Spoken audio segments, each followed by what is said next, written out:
This is Valery Legasov, the Deputy Director of the Kurchatov Institute. And this is his boss, Anatoly Aleksandrov, the scientific supervisor for the RBMK project. Together, here they are in a video, in a horse-drawn carriage. In a satanic parade? What the fuck?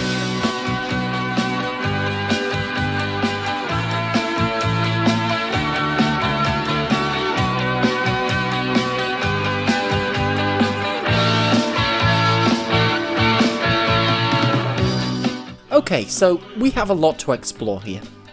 This is a piece of archival footage from the Kurchatov Institute of Atomic Energy, presumably from a parade in 1984. We can tell this because of the appearance of two people. One of these is naturally Valery Legasov. The other is Isaac Kikoin. Kikoin died December 28, 1984. So we know the parade had to take place before then. Legasov became deputy director at the end of 1983, so we have a very narrow window. My best guess is this is Archimedes' Day, or Physicists' Day, held on May 7th, Archimedes' birthday. It's still held to this day in many countries. So, how did we get from Archimedes' Day to Satan Parade? Well, it begins with Kikoin, of all people. Archimedes' Day was a celebration held in the USSR beginning in 1960, with attendees including famous physicist Niels Bohr.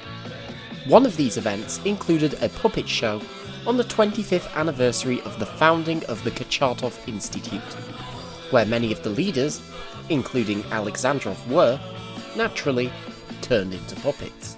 After that, things started to go a bit crazy, speared on by Kikoin. Evgeny Velikov, Legasov's rival and future leader of the Kurchatov Institute, became the first founding father of Archimedes' Day, and was soon joined by other founding fathers, including Alexandrov and Legasov.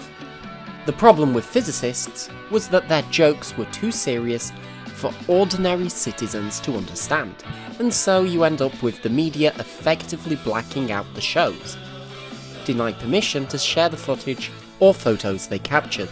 To explain the typical events of the ceremony, here's the footage of the 1984 parade at the Kurchatov Institute's Palace of Culture.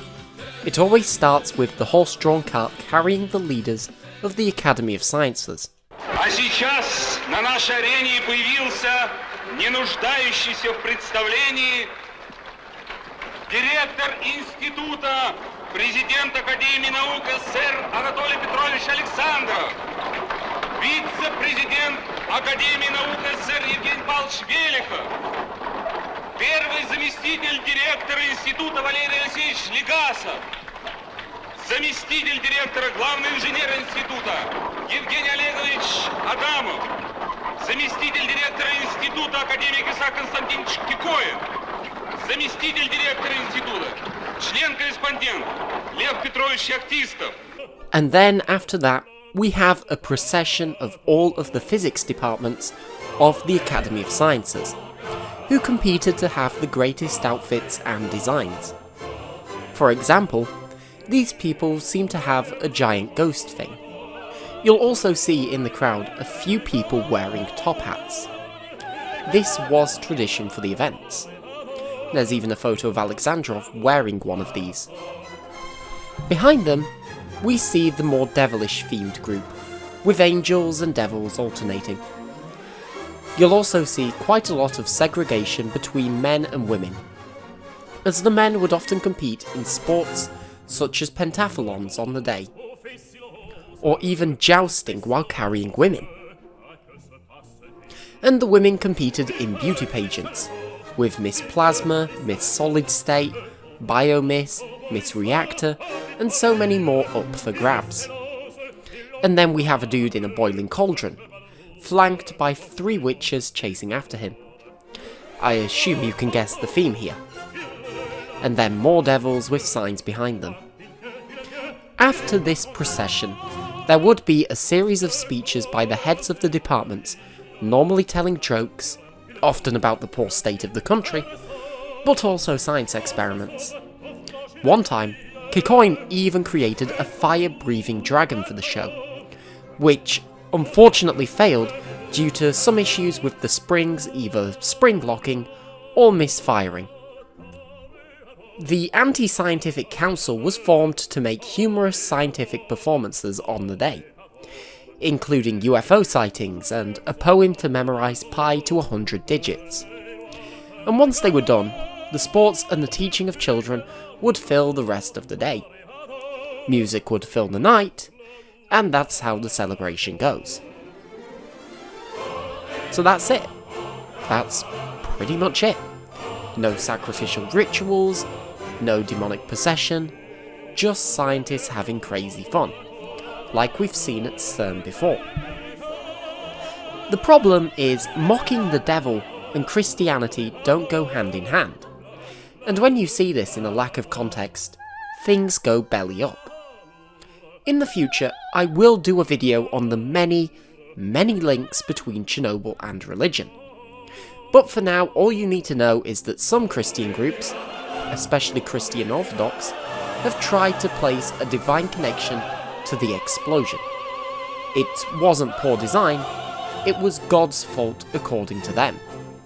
To do this, they eliminated all context of the video and changed the date in articles from May 1984 to April 1986. So it appears to be mere days before the explosion, as if Chernobyl was a direct holy response. The amount of people that then parrot this, especially in Russian media, is incredible to say the least. Some obscure piece of media creates a huge point of interest for so many. Then again, I am that Chernobyl guy, and I have done plenty of videos on obscure media. As for Archimedes' Day, if there was a divine intervention, it certainly put a stop to the events in Moscow. They were cancelled after the Chernobyl disaster, with many of those founding fathers battling the catastrophe, and the public suddenly spun against the physicists deemed preemptively at fault for the accident. But Archimedes' Day is still celebrated across the globe, with of course the same style of humour that dominated the celebrations of the past. It seems physicists will never change in some ways, but hopefully in others.